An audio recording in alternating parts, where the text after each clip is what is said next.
Okay, so good afternoon, everyone, and welcome to this session, A New Wave of Trade, which is part of the G7 Fringe here in Newquay. So, Christian and I are both sat in the studio in Newquay on a sort of, well, it's a bit cloudy, isn't it, really? Let's be honest, it's not quite a sunny day that we would really want. Traditional Cornish weather, I think.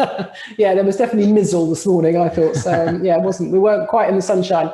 But we're lucky enough to be joined by a really interesting panel of people to, I think, explore where things are in terms of new ways of working, new opportunities, particularly for startups and entrepreneurs, particularly between the UK and Canada. So I am really delighted that we have colleagues from Canada. So I wonder if everyone could introduce themselves, and perhaps Angie, if you could start from, I think, very sunny Vancouver. Yeah, absolutely. Thanks, Lindsay. So my name's Angie Dosange. I'm Chief Marketing Officer and a partner alongside Christian Thompson, who's on our panel today as well, at Marwick Marketing.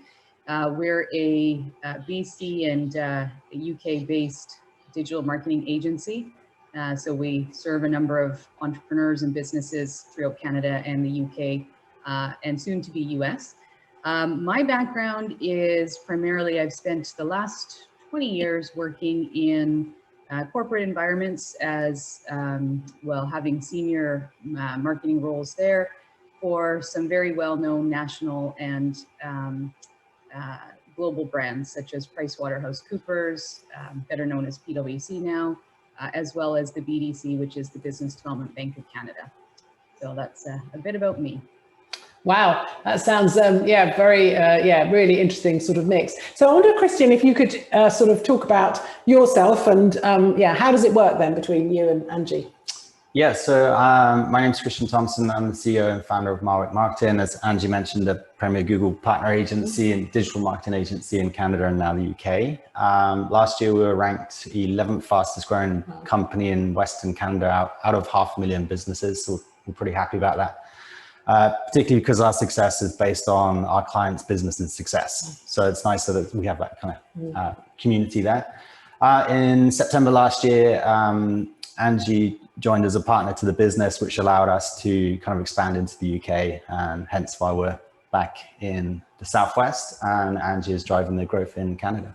Cool. And I think I'm really interested, and we'll perhaps talk about it a little bit more, as to, your sort of story of how that works in because we're sort of used to global brands, aren't we, with big head offices and all of that sort of thing, and brilliantly successful, but not major, in terms of a huge size, are they? So that's a really interesting development as to how that sort of happens. So for sure. Cool. And Chris, again from Canada, could you introduce yourself, please?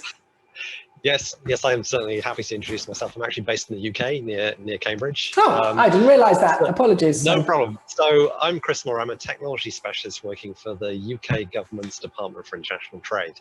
And in that role, I help companies, so startups, entrepreneurs, larger companies, to come to the UK and set up their business, or if they're already here, to grow their existing business.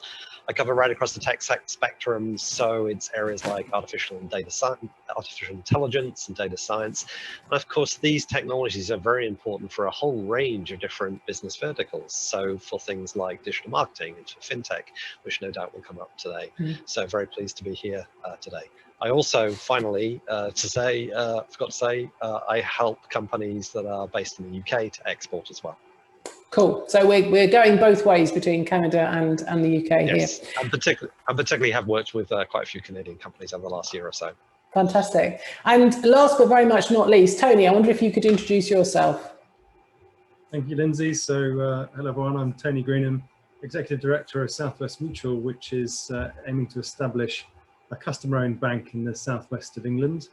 I should say southwest of England and Cornwall. Aimed particularly at purpose-led and smaller enterprises as well as households here. I'm also a fellow of the Finance Innovation Lab and a member of the Financing a Just Transition Alliance. So the theme of financing a just transition to a net zero carbon economy, which, big topic at this summit, of course, and the COP at the end of the year, is getting the banking system to line up behind that is very much what we're all about, and trying to make that work in our part of the world. Cool.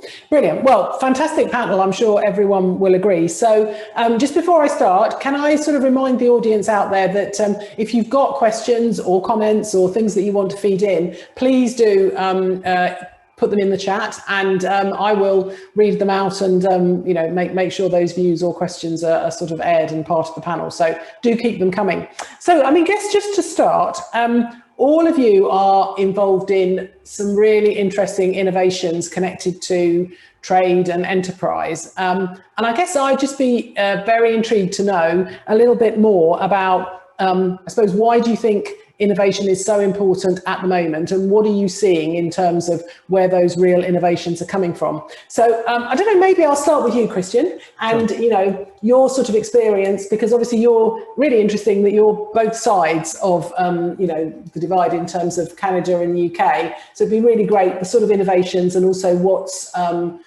perhaps different between the two countries as well. For sure. I think innovation at the moment is massively important because the world's changed so quickly, and that's left this kind of trail of opportunities behind it. So there's probably more opportunities now than there were a couple of years ago. So innovative companies can fill that void and you know, become big players.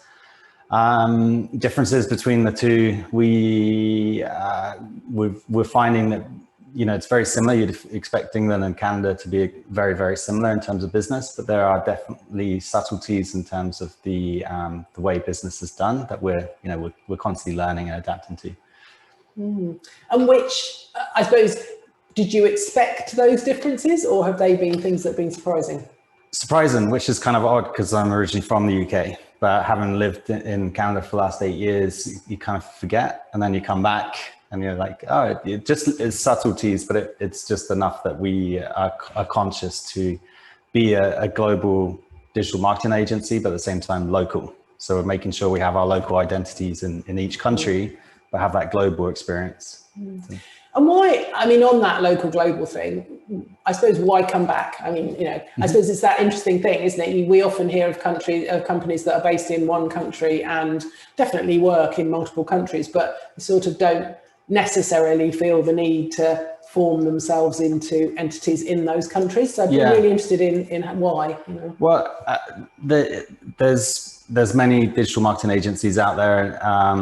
We find that there's a lot of trust and relationship building. So it's good to have a physical presence within the country we're operating in, because, you know, once we can educate and show business owners what's possible, then those relationships last for years. So we find that instead of just, we could have advertised in the UK and gained clients and all that kind of stuff, but we feel like having a physical presence allows us to build those relationships better and for a lot more longevity.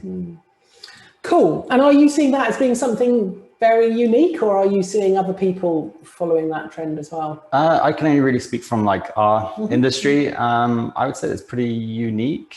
I think we're seeing the majority of our competitors are probably still trying to advertise in other places, but keep everything back where they are. So so you're leading the way. I hope so. Cool. So I suppose similar question around innovation to Tony. I know what you're doing in the Southwest is very innovative, and I wonder if you could tell us a little bit about why. And again, any contrast you have with, I suppose, UK and Canada would be really interesting. Yeah, for sure. I mean, I guess you asked about more broadly changes, which I just want to build on before how we're doing that as a bank. But you know, obviously, there have been significant and continue to be significant changes in technology, which enable business to be done in completely different ways. COVID has obviously massively accelerated adoption of that, as this panel shows, being done over Zoom. This has become commonplace, whereas a year ago even it just really wasn't. So that's opened up all sorts of possibilities for participation in events across countries, which were, or across this country, which wasn't possible. So there's that technology piece. I think there's sort of social innovation that's going on as well, and there's all sorts of things going on here about people seeking, as in their work life, more purpose-led work, particularly younger people, but it's across the age ranges. And now again, accelerated by COVID, is the idea of seeking a better work-life balance, not being tied necessarily to a place because of a job, being able to work more flexibly across different places. So we're seeing already big changes happening in the UK as a result of that. I'd be interested to see if that's happening in Canada. And then there's sort of changes in the economy, which as I said in the intro, being driven by the need to decarbonize the economy, which plays across into the other two. So these things could all mutually reinforce to us getting to a much higher well-being, lower carbon, higher satisfaction, sustainable economy. And I guess to turn to what that means for banking, banking also is being very disrupted by huge advances in digital technology and consumers' enjoyment of using those means of accessing and controlling their finances. But interestingly, it has shown, a bit like with COVID, the impact of COVID, it has shown also a desire for intimacy, a desire for genuine relationships, a desire for a sense of place and feeling connected in communities. And the community responses to COVID have been really fantastic, certainly in this part of the world. And the appreciation of small businesses and local businesses and how they can be very innovative and fleet of foot and really serve their communities. So what's innovative about Southwest Mutual, which doesn't sound innovative, but it is combining the best of fintech, in which the UK is a global leader, of course, and a hub, with something which we've lost in this country, we would argue, but is still present in Canada, which is very relationship-driven, regionally based and community-based banking.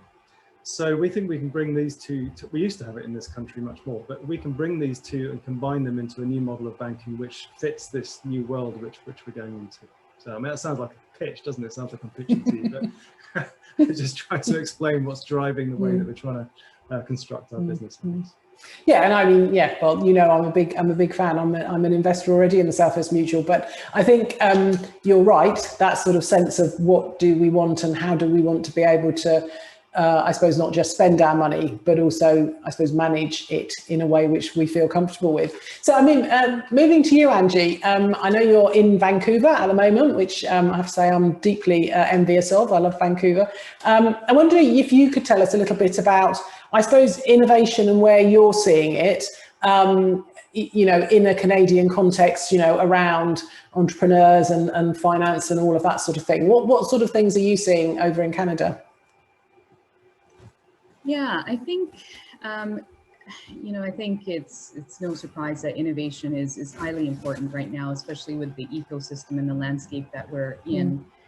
I think it's important for entrepreneurs to understand that consumer behaviors have shifted tremendously over the last decade. And as Tony mentioned, COVID has only accelerated that pace thanks to technology and new and different ways of doing things and consuming. So, you know, businesses need to adapt and evolve to ensure that they're innovating to keep up their systems and processes and their go-to-market strategies that align with how their consumers are actually purchasing. And as we know, you know, Christian and I see this, you know, all day, you know, this shift from brick and mortar stores to e-commerce, you know, COVID exponentially, you know, increased the pace at which our clients, and I'm sure many others, were looking to embrace that change and have more of an online presence and, you know, sell online. And so what this does is it really breaks down the borders. We talk about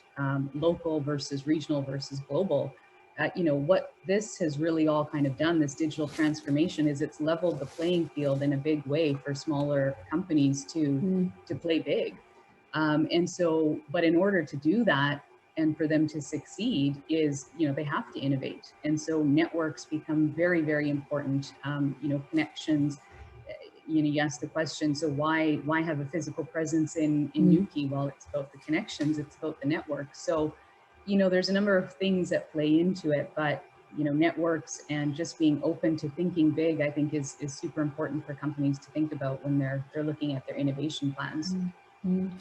And I mean, I know you used to work for the Business Development Bank of Canada, and before we went online, we were talking a little bit about Van City. Could you tell us a little bit about, you know, are there equivalents to something like the Southwest Mutual in Canada already? And I suppose if so, is there still that drive to local that we're definitely seeing in the UK? Is that sense that as well as people wanting e-commerce, they also, you know, they are interested in what's going on in their neighbourhoods? Yeah, that's a very interesting question. And so I guess to answer the first part of your question, there are certainly member owned or member-based financial institutions out this way. So Van City is just one of them, but there's a couple others. Coast Capital Savings, that's another member-based financial institution. So, you know, they definitely do exist, but what we're seeing more and more of as a trend, and even something that the BDC is adopting, is you know, fintech, and what does that look like? And when you look at that, you know, it's about marrying the two models together. So more and more, I think, you know, what's happening in the trends that we're seeing is that people aren't so fussed about where their banking is taking place.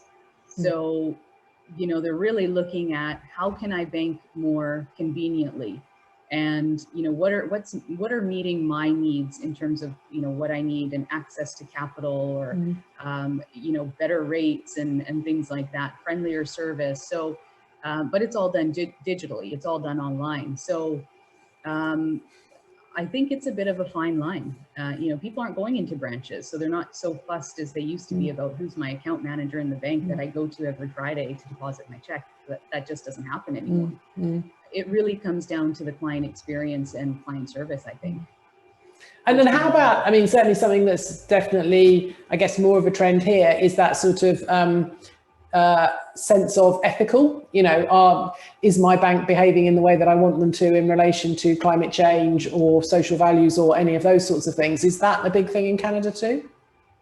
It's starting to become more and more, absolutely. You know, it's something that like some smaller players have really put emphasis on, and I think it's resonating and it's really being well received, whereas the big banks have had to play a bit of catch up. And, you know, there's a number of initiatives that all of the Canadian financial institutions are involved in, you know, purpose-driven initiatives. So I think it is important to have that in mind as an FI, to, you know, ensure that you are doing some form of social, you know, socially integrated initiatives into their business model. I mean, presumably it's like we have here, which is, you know, how much is it real and how much is it window dressing? And there's, yeah, I'm guessing that's probably true universally.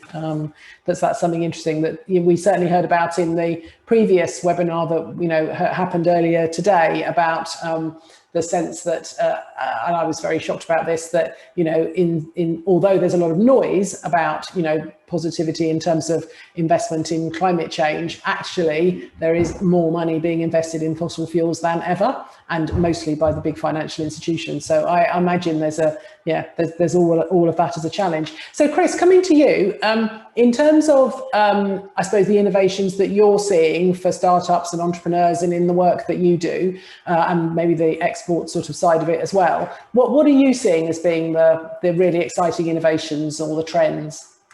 So I think building on what Tony was talking about, certainly in terms of the amount of activity that has moved online, pretty much all businesses have moved in that direction.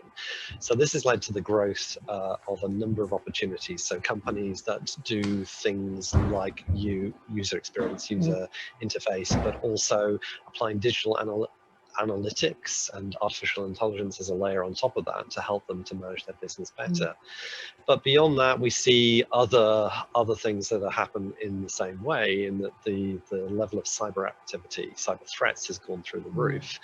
And therefore this has presented, one, an opportunity for companies that are operating in that space, but two, an awareness that operating in a digital environment is a little bit different. It presents some challenges. But in terms of innovation for entrepreneurs and startup companies, I think for Canadian companies looking at the UK, it now is a better time than ever to come across and think about setting up a business. And why do I say that? Well, because last year, for instance, if they were interested in raising funding, there was $15 billion equivalent of investment in VC in startup companies. That is a trend that has increased year on year, and in particular, we see more VC investment in the UK than in France or in Germany by a long way. So it's really a very strong environment for that. But I think the rest of the picture is interesting because we have a network of incubators and accelerator programs that are provided both by the private sector, some with some government support, and in the public sector, we see programs that are organised by groups like Tech Nation, which is the UK network for entrepreneurs and startups. And they run programs which are helping companies to scale, but they also now run programs which are targeted in key technology areas. Interestingly, for today's discussion, in applied AI, in fintech, and in net zero, which is looking at clean growth technologies as well. There's a lot going on. And I think going the other way, Canada is a great location for companies that are interested in technology to explore that North American market. It's a very easy, straightforward country to get started in. And cities like Montreal and Toronto and Vancouver, for that matter, are very strong clusters for startups and technology. And again, we have offices right across Canada, so we can certainly help companies from the UK heading in that direction. And also for companies based in Canada that will have that first discussion about, well, we would be very interested in exploring the UK market. So here to help. Sure. And why? I mean, I'm intrigued about the fact that there's so much more VC investment here than elsewhere. Do you know why? Well, why is that happening? There are a couple of reasons. One, it's the maturity level of the venture capital market here. That's number one. So VCs, and not just from the UK, but internationally, have seen that the UK and London specifically is a great location to find these tech companies. Secondly, some intervention in terms of tax incentives. So there are tax measures which are known as the Seed Enterprise Investment Scheme and the Enterprise Investment Scheme, which give very significant tax breaks to investors in startup companies in the UK. And in addition to that, I think for quite a few years, the UK has tried to create an attractive environment for entrepreneurs. And in DIT, we've been running a program called our Global Entrepreneurs Program, which is designed to help entrepreneurs from all over the world to come to the UK and to grow their business and to be successful by providing mentorship and guidance and access to investors. So that whole ecosystem, I think, it supports itself and means that the attractiveness of the UK continues to rise. And Christian, how, I mean, obviously sounds amazing, you know, brilliant picture. How much of those sorts of opportunities or connections or, you know, services, I guess, have you used, going either way, actually, you know, either when you went originally or when you came back? And I guess, yeah, really interested to know, you know, how you found them. Yeah, so coming back this way, we utilized some funding from the Can Export Grant, a government-funded program for Canadian businesses to expand overseas. And that was, I think you can, for a business that can provide a good case, you can get 75% funding of up to $75,000 to establish yourself in a market, market research, advertising, and so on. So we had a successful application with Can Export. That was done through a firm called Granted. And then once we were here, we've had a lot of support from kind of our own personal old business networks and also the Cornwall Trade Investment team. They've been really great, unlocking potential. There's a lot of really good support here as well. So it feels like we've been shot out of a cannon with Can Export and then landed in a quite nice kind of net. So there's definitely a lot of support both ways for companies thinking of expanding to the UK and even back the other way as well. I know there's a lot of good stuff happening. So, yeah. Yeah, and are you, I mean, Angie over in Vancouver, are you sort of aware of that? Are you aware of people, I guess, coming into Canada or the services in Canada that might be equivalent to the ones that Chris talked about? Yeah, absolutely. I mean, certainly there's a number of programs for Canadian businesses looking to export. through, Can Export grants, but also the Economic Development Corporation, Export Development Corporation, sorry, has a number of programs and things available for Canadian companies looking to export abroad as well. In terms of incoming, for sure, there's programs for funding for individuals looking to, set up shop in Canada. Again, BDC has a program for new immigrants for, establishing new businesses here as well. So definitely I know of funding and, access available for both sides of the fence. Cool. And I suppose just we've been focusing on the positives, which is great. I think that's always a good place to start. But really interested in, I guess, understanding from all of you, what are you seeing to be the impact of the pandemic? What are the sort of, I guess, problems, either directly from the pandemic or that were maybe there before that I guess you're trying to solve? So I don't know, Chris, maybe we could start with you. What's your sense of the problem end of things? Yeah, no, it's a good point, Lindsay. And I think what we have observed over the last 18 months is that companies that were very keen to move to the UK, they haven't been able to do that because they just can't get on the plane and travel. But I think there are always ways around that, and we have encouraged companies to look at the virtual office principle. And I think this comes back to some points that others have made about the fact that you don't necessarily need to all be in the same location. You can do a lot of business by Zoom or other routes. However, ultimately, you do need to be in one location to engage with customers. However, I think there are some more ways around that.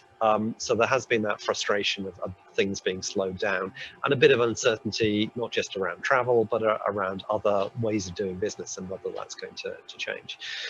As you know, the UK has left the EU, and that has led to lots of new opportunities as we begin to sign trade agreements around the world. But that process does take time, and we're still working through some of those. But nevertheless, I think it presents huge opportunities for businesses in both directions. But I think coming back to your focal point of, well, what other things are a bit irritating or a bit difficult, I think talent is a thing to be very aware of. The UK has a great talent pool, but in cities like London, it's in very high demand. Whereas I think we are seeing more and more companies think, I don't need to be in London. I don't want to be in London. I want to be in somewhere else, be it somewhere like Newquay or Nottingham. I think we're seeing a lot more of that spreading of great companies across the whole of the country. And from a Canadian perspective, the Canadian companies that I've talked to have said similar kinds of things of, well, we just want to come to the UK and do business, but we have to wait for a few things to be put in place. But I think we're going to see a rapid acceleration of that now in the second half of this year.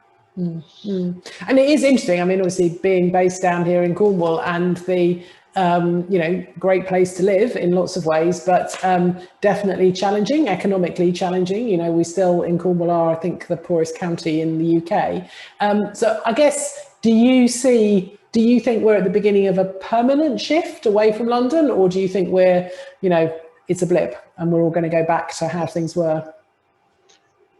No, it's a permanent shift, and I think, as other panelists have said, that change to home work-life balance is very significant, because people over the last year have recognised that being able to spend more time at home, more time with their family, quite often is very attractive in many instances, not in every instance. But I think what that shows is that people are now have an expectation where if they have to go to a major city to visit an office, they will do that on a as required basis, but they're not going to be doing that daily commute all the time. I think that's really going to disappear quite quickly.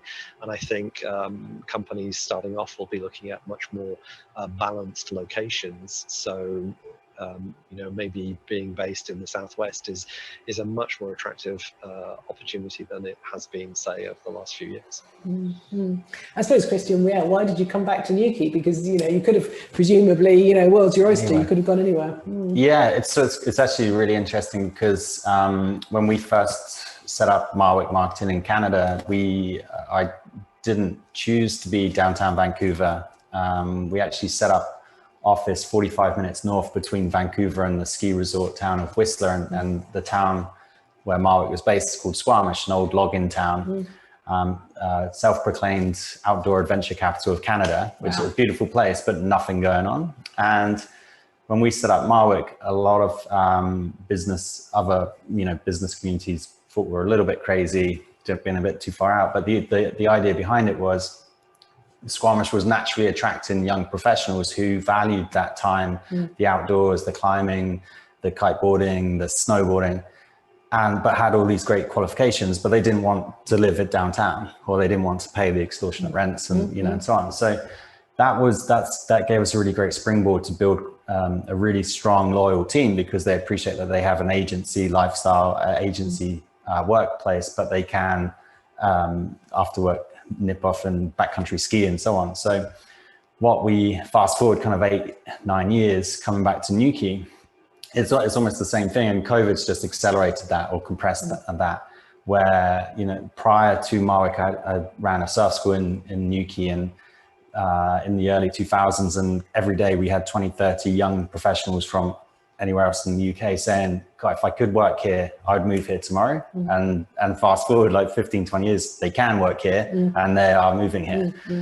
So the idea of coming back to Newquay, and like we could have set up in Bristol or Exeter or London, was the same idea. Like if we're based here, we're going to get the talent we want, but they're going to be happy talent because they can go to the beach, they can surf, they can mountain bike and so on. So it just builds a stronger, more loyal, kind of healthy community of team members. And so it's just these incredible parallels that we're seeing between the two, particularly Squamish and Newquay. And it is really interesting, because I mean, we're sat in CSpace, which is a new development, as you know, and which is very much about how do you create a sort of co-working environment which supports and enables that, so that the sort of, even if you are back in Newquay, again, it's not the sort of 9-to-5 office. It's actually work in different locations and be part of something which is a bigger collective, I guess, isn't it? A bigger network. Going back to Angie's point, very much a bigger network.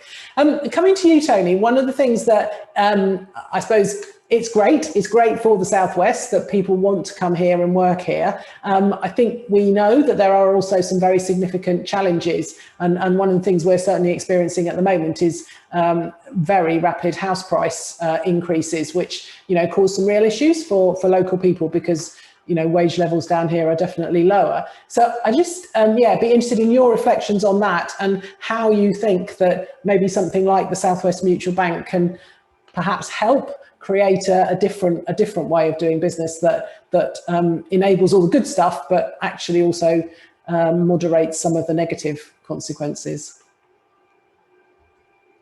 Yeah, very important questions. I mean, I'll come to what we might be able to do as a bank, but I think, well, let me just start with this. On the question of transition, socially just transition to net zero, there's this concept in policy circles of, will we have an orderly transition where there is planning and policy sort of is all going in the right direction, so that the disruption doesn't cause more pain for communities than it needs to and workers? Or will we have a disorderly one where there's bankruptcies and people thrown out, unemployment?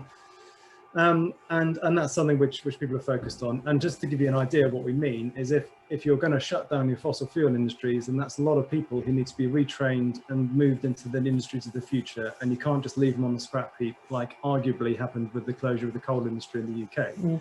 So here's to your point. We're experiencing a transition right now of a different kind, which is this working, technology-enabled, much more geographically free opportunity, which is an opportunity to the Southwest. And I do remember seeing posters in Newquay Airport 10-15 years ago from the Regional Development Agency of people in wetsuits with laptops on the beach at Watergate Bay, sort of selling that idea of digital businesses moving to Newquay. So it is now definitely happening. As you said, though, if there is the policy and economic and even ideological sort of place in where we're at in the UK is totally unprepared for this. It's totally unprepared for this, because what would need to happen to enable this shift? Re-examining the question of second home ownership, re-examining the whole way in which the property market is organised. The only way that Jersey and Guernsey can function is by having separate property markets for international buyers of property and for people who live and work on the island. I think Cornwall needs that now. I think it needs it now, and I think probably Devon does too. why are we building HS2? That was a fairly stupid idea economically already. Now post-COVID, it looks ridiculous. You know, the idea of what infrastructure we need is way off the pace. The complete concentration of political and economic power in the capital city of London is completely inappropriate for this shift. So that's the fight to get to what South West Mutual can do about it. It's really important that we have centres of decision-making, of anchor institutions where they can work in partnership with other regionally based entities. And the UK is the only G7 country that does not have regional banks. Which is extraordinary in lots of ways. And coming to you, Angie, how far are you seeing, I don't know, either similar or different, you know, issues around the, I guess, shift of power as particularly between urban and maybe more, you know, small towns or rural settings in Canada? Is that a same issue? Does it cause the same disruption, or are things being better managed there? It's a huge issue. I wish I could shed some light on the Vancouver housing market particularly. Right. We keep topping the charts in terms of the least or the most expensive place to live, but absolutely, you know, we're seeing the shift from urban to suburban or rural, whatever you'd like to call it, both at an individual household level, but also at a business level. You know, if you look at the Vancouver sort of core, you know, downtown Vancouver and the surrounding areas, cost of doing business just isn't, it's just not feasible anymore. You know, the lease rates are way too high for small businesses to survive. You know, this trend has been happening for a few years now. This isn't really related to COVID, but it's just kind of tipped the scales immensely because of. But, you know, to see a whole half block with 4 lease signs in storefront windows is not uncommon. And it's quite sad, really. But, you know, you are seeing, you know, young families choose to move into more rural suburban areas just for affordability. But, you know, then what comes with that and what has been happening is then you see the prices out there creep up and up and up. So everyone's kind of starting to get pushed further and further out. You know, the silver lining, if we can look at it that way, is that, you know, people don't have to commute to an office anymore. So, you know, along with that issue, there's kind of been a bit of a relief that, okay, well, we can live and work in 2 different places. So yeah, it's an issue. And for businesses as well. You know, I think one of the good things for sort of just even in the BC climate or Canadian climate is generally entrepreneurs are quite resourceful and creative. So we're finding ways around it. But we still do need some policies and you know, regulations put in place because it's not sustainable. So, Chris, sorry, I was probably putting you on the spot a little bit, but what's your sort of attitude to how far this is about regulation and how much we should just leave it to the market? I think the market is always going to be the dominant factor in the background, but I think there are some things that can be done to help. So if you look at the UK environment, for instance, if trying to encourage companies to go to different parts of the nation, things like enterprise zones can really help because they encourage, I think there are more than 40 of them across the whole of the UK, and they encourage businesses to set up in locations that might be more appropriate for them in the end. I think also creating distinct clusters that have expertise. So we know that Cornwall is right in that process right now in terms of space and other things, which is really exciting. But I think depending on which area of technology you're in, then there's always another location, and fintech is another topic of today. But thinking about, well, when I advise companies who say, well, we're a fintech company, but you know, London feels really expensive, what can we do? Well, the answer is go to Leeds, or Belfast, or Edinburgh. Edinburgh, maybe not, so that's also quite expensive. But there are other locations that companies can go to, and I think also thinking through the business model in terms of where they need to have their employees. They can have a virtual team, still recognizing that they want to get together from time to time, but put that in a centre that makes sense. So maybe the centre that makes sense for companies that want to be scattered right across the southwest is Exeter or Plymouth. So you can still work in Newquay, easily get to Plymouth, but if you want to work in Bristol, then it's quite close as well. It's whatever makes sense, but I think adopting a much more flexible model is the way to go. Yeah, and it is. I mean, it is really interesting, isn't it? Because it's, you know, I would completely agree. But then, you know, you also see that has knock-ons in terms of our city centres, and you know, what are we going to do with those? So I suppose, yeah, again, interesting, isn't it? About how, I suppose it's back to Tony's point, isn't it? It's the sort of you know, managed transition rather than disrupted transition. So, yeah, do you have a sort of sense of, is there a sense of management and, you know, moving this forward, or are we rather more in the grip of disruption?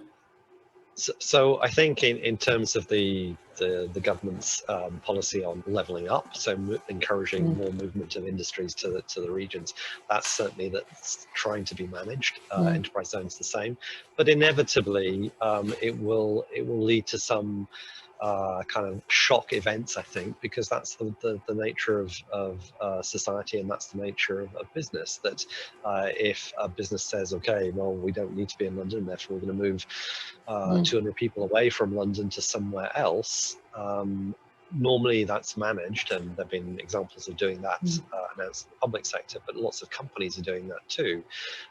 But inevitably, as you said, Lindsay, that brings some knock-on effects, and I think those are the bits that are more difficult to manage. I don't think there's a way of dealing with this perfectly, but I think recognizing this is a trend and trying to prepare, at least to some degree, repurposing city centre locations for other opportunities. So perhaps that's more entertainment values, but also more housing or more accommodation for people, repurposing buildings that would have been used for something else. I think those are all options. Yeah, no, absolutely. So obviously down the road from here, not very far, about half an hour away, is St Ives, and yeah, the leaders of the G7 are busy, I imagine, at this moment, chatting, if not eating cream teas or something.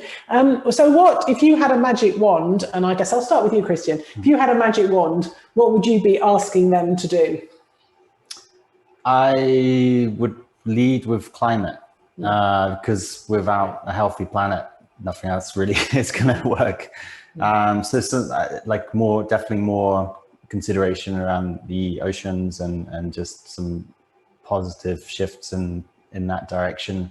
I read recently we have 7 harvests left before we need to come up with some other solution as a species to survive. So I think that's definitely at the top of the pyramid, because, you know, without that, nothing else exists. Yeah, I think we'll just leave it there. And anything particular around climate change or the ocean that you sort of go, actually, if they would just get onto that would make a major difference? Well, I think, like, leading into, you have another event later on with the CSpace team, and that would definitely be you know, everything that's in that series is just, it was eye-opening and incredible to see what's going on around the planet, and to take those issues and put them so in front of everyone has been amazing, and it'd be great to see leaders take action on the points within that film. Well, absolutely, and obviously, you know, we're you know, we've got that event here this evening, and for anyone online, do tune in. Yeah, G7 Fringe website, but you can link in, and we've got Ali Tabrizi and various others talking about the making of the film and what they're doing right now. Okay, so the ocean, right? There's one. So Angie, if you can wave a magic wand, what would you like the leaders of the G7 to sort out? I think 2 things really kind of come to mind. One, on just sort of a global, you know, health level, you know, to build on Christian's point there, just really backing and supporting sustainable practices. You know, not just talking about them, but really backing it up with action, supporting sustainable farming, agriculture, you know, all that kind of stuff. From a business point of view, I think just, you know, healthy collaboration and keeping things fair across borders. I think that's really an important one, with, you know, trade agreements and things like that, just healthy collaboration, and just having an open mind to everyone being, you know, successful and healthy economies. I mean, I completely agree. Have you got any particulars in that? Because I suspect they would all say that's what they're trying to do, but I guess our collective experience may not be that really. So are there particular things you sort of go, fix that, that would really help? I don't think there's anything in particular. I mean, certainly here in Canada, we get affected by trade agreements and measures put in place by the US all the time, you know, tariffs on various things. And, you know, it's constantly disrupting Canadian businesses and, you know, Canadian farming and exports and things like that. So it can become quite unstable and volatile, unnecessarily, I think. So if there were discussions to be had, you know, I can only speak for sort of the Canadian-US borders. I'm not too sure what happens, you know, between other countries, but and other nations. But yeah, that's sort of just one I would say is, you know, when they're considering things like that, to really look at the big picture and you know, what's the end goal here? Oftentimes we see huge tariffs put in place on, you know, things like, you know, softwood lumber or metal, and apples was one year. It was crazy, you know, in the double digits, and then only to have them taken away a year later. And it's like, you know, what was that all about, and what was it for? What's the end goal? So yeah, I would just, you know, advise them to really just think collaboratively and for, you know, healthy ecosystems globally. Yeah, and obviously we're in the middle of, you know, a lot of interesting, you know, border discussions with the EU and obviously particularly around Northern Ireland, which I agree, it does feel like there's a lot of politics getting in the way of what might be a more equitable and collaborative sort of arrangement. Okay, so coming to you, Chris, the magic wand's in your hand. What could those G7 folk get up to? Yeah, no, I very strongly agree with Christian and Angie. So, I mean, very much focusing on worrying about the planet and making sure that we do take action in all of those directions. I mean, some of that will be very much center of the discussion in October with COP26 in Glasgow. But beyond that, I think an approach to look at the well-being of the whole planet. There has often been very strong preoccupation with what happens in Western Europe and certain parts of well-developed Asia and North America, whereas we have to recognize that there are huge parts of the rest of the planet that we do need to pay particular attention to. And I think that partly that's highlighted currently with the use of vaccines internationally. But I think the saving grace here, and one way of seeing a bit of light at the end of the tunnel, is the use of technology to drive some of those changes for the benefit of the planet more quickly. So be it moving towards electric vehicles, moving towards hydrogen as a source of power. All of those things I think will help, but I think we need as a planet to take the courage of our convictions and just move those things much, much faster than we're going at the moment. Absolutely, and that sort of, yeah, the whole fairness and equity thing, isn't it, is just enormous, which brings me very nicely to you, Tony. So there you are, here's the magic wand. What would you get Boris and Joe and everyone else onto? Well, I'd build on everything that my fellow panelists have said, and I think what I would add to that, though, is to ask for three things which will definitely not happen. The first is that the world's richest nations accept that what climate justice really means is that we have consumed way more than our fair share of resources and contributed way more than our fair share of carbon into the atmosphere. And that means genuine, serious transfers of wealth, whether that be intangible wealth like intellectual property, so vaccines, or whether it's transfer of technologies of the type that Chris has been talking about to enable more carbon-free economic growth in the poorest countries, we need to take responsibility for that. We need to take leadership on that, and we need to do it, because the current pattern of distribution of wealth and the pattern of the distribution of the impact on the planet is deeply unjust. So obviously, for us to be cutting our international aid budget in that context is disgraceful, and I'm very glad that my local Conservative MP is one of the rebels that is fighting against that. The second thing, which won't happen, is that they say that all trade deals must prioritise climate and biodiversity above everything else, which means that most of the current ones being negotiated wouldn't happen. The third thing that won't happen is a reassertion of democratic over corporate power. Now here, a chink of light in the recent tax deal that says that global corporations that effectively are able to sort of avoid paying tax by organising themselves in the most efficient way across the world, and therefore feeling like they're more powerful than any individual government. It's pleasing to see governments coming together and acting collectively to say global corporations we need to act globally to tax these global corporations and make sure that everybody gets their fair share of revenue.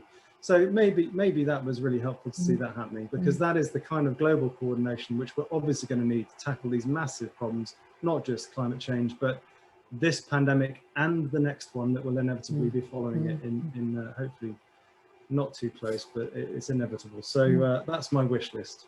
Okay, and I mean, just on that one about the global taxation, obviously that was definitely a very welcome headline the other day, but how real do you think it is? Because I was sort of, had that moment of, oh wow, that would be brilliant, and then was sort of, I think almost immediately there was a piece on the news by the Irish, somebody, in the Irish government saying, yeah, well, it's all very well, but actually our tax rate is corporation tax rate is much lower than the one they're proposing, so we're not sure it's going to make much difference. So I don't know, I was just, do you think the will is there? Do you think we are at that moment? It's nothing like people who've been working on this, like the Tax Justice Network and NGOs would want, but it's a start, and it's setting a direction. It may be, to some eyes, only a very small step in that direction, but it is setting a new direction. And I think, as you've just heard, I'm happy to be really critical of governments, but on this one, I think, look, it's a start.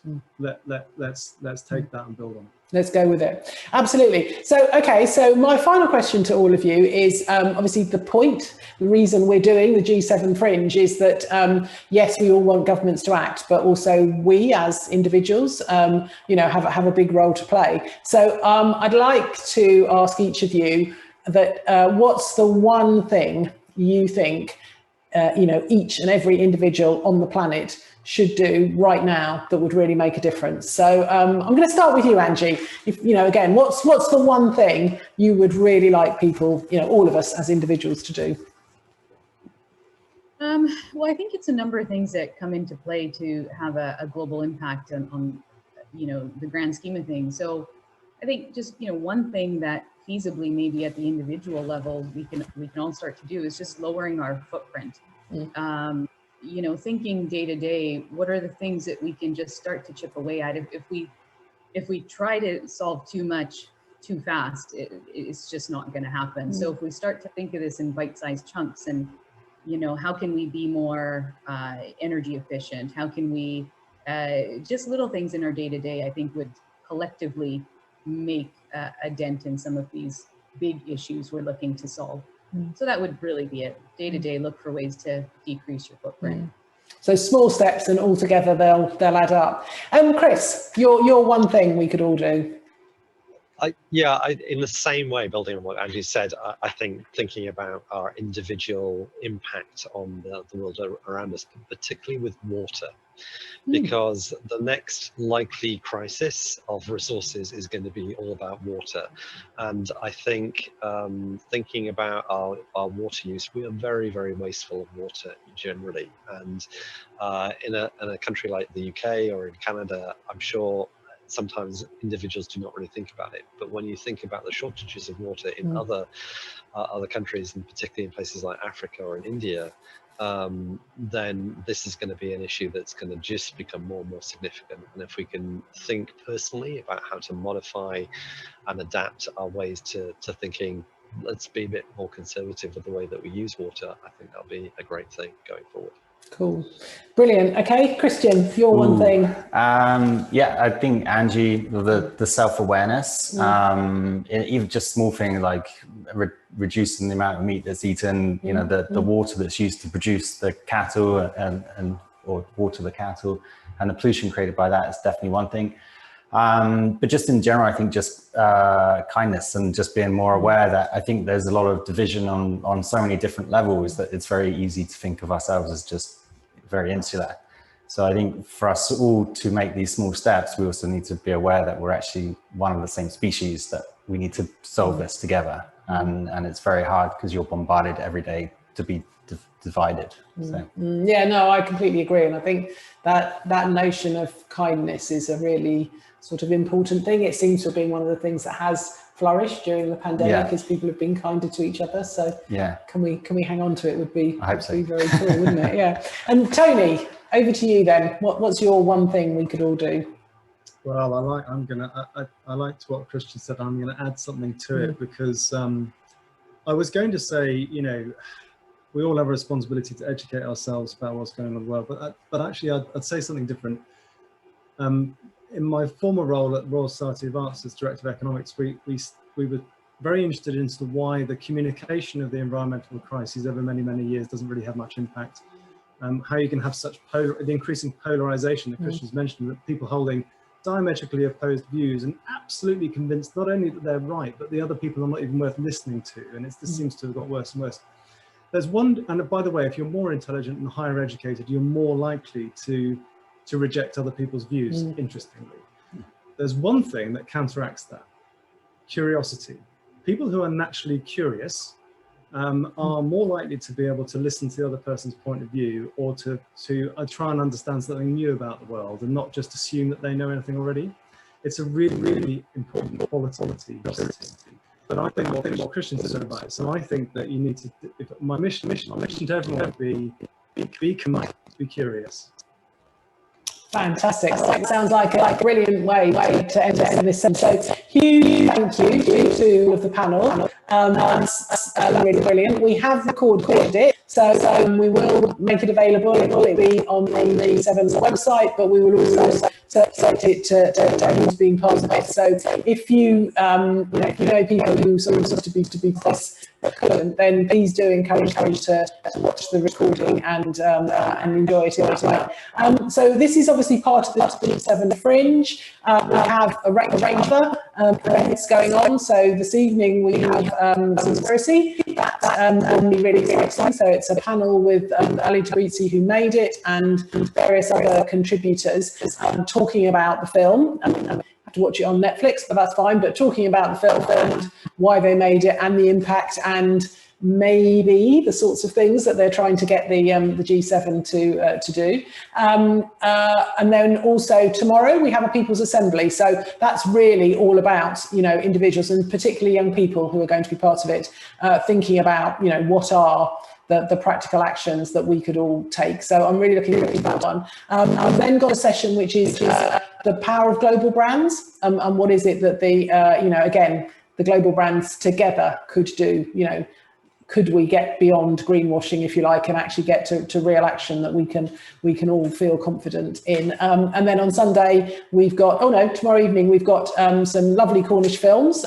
So yeah, if people are in and around Newquay, then please do come and join us. And then tomorrow we've got local panel of fantastic entrepreneurs, purpose-driven entrepreneurs, and then some local businesses actually in CSpace. So we are open. Do come and visit us. Do get in contact and get involved. And if you're online, then yeah, join in with all the online things and contact us and hopefully be part of the conversation. So thank you very much indeed.